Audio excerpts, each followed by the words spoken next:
Aduh, kepala aku pusing banget nih. Ya, kamu kenapa? Nggak tahu nih, Der. Kepala aku pusing banget. Emangnya kamu habis makan apa? Kayaknya tadi aku kebanyakan makan tape deh. Hah? Tape? Emangnya tape bisa bikin pusing ya? Ya iyalah, kan tape mengandung alkohol. Hah? Alkohol?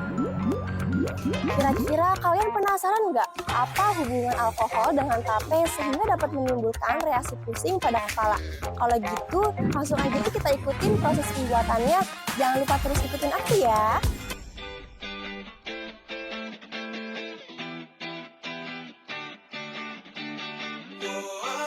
Halo Sobat Kir, kita udah sampai nih di rumah produksi tape ketan khas Cirebon, tepatnya di Desa Bakung.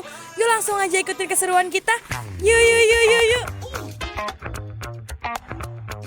Tape ketan, makanan tradisional khas Cirebon, tepatnya di daerah Desa Bakung, yang berbahan baku ketan yang diolah melalui proses fermentasi, tapi memiliki tekstur yang lunak dan berair, beraroma alkohol, dan mempunyai rasa yang manis.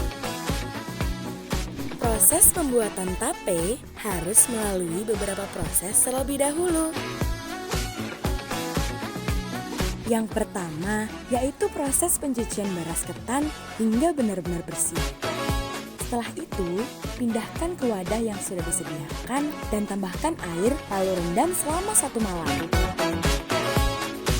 Jika sudah, bilas kembali dengan air bersih beras ketan yang sudah direndam selama 1 malam.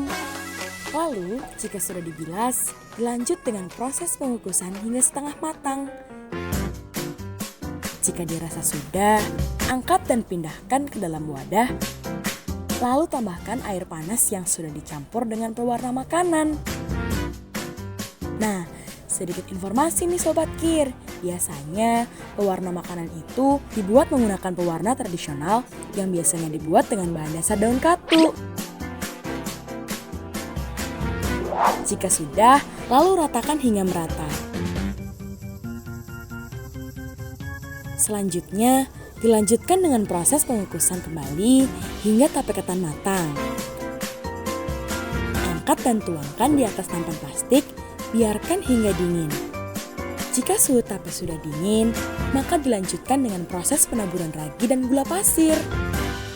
Ragi berguna untuk proses fermentasi dan gula pasir digunakan agar tape tersebut terasa manis. Nah, sampai juga di proses paling ujung, yaitu proses pembungkusan tape ke dalam pisang yang sudah disiapkan.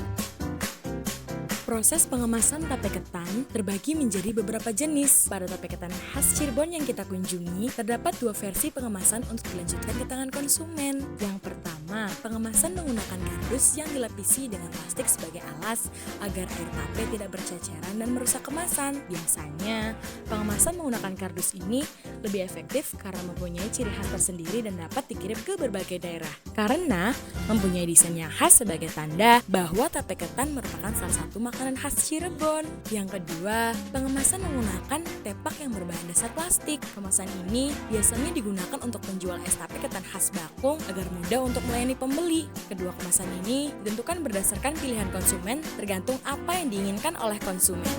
Lalu, tunggu 2-3 hari tape tersebut melalui proses fermentasi sehingga tape tersebut langsung bisa dinikmati. Nah, sekarang kalian sudah tahu kan bagaimana proses pembuatan tape ketan khas Cirebon? Kesimpulannya, tape ketan merupakan hasil dari bioteknologi konvensial, jenis fermentasi pada pembuatan tape ketan termasuk ke dalam fermentasi alkohol, di mana proses fermentasinya dibantu oleh mikroorganisme Saccharomyces cerevisiae sehingga dihasilkan tape ketan yang terasa manis, beraroma khas yang menyengat, dan menghasilkan alkohol. Nah, sekarang kalian sudah tahu kan apa hubungan dari alkohol dan tape ketan?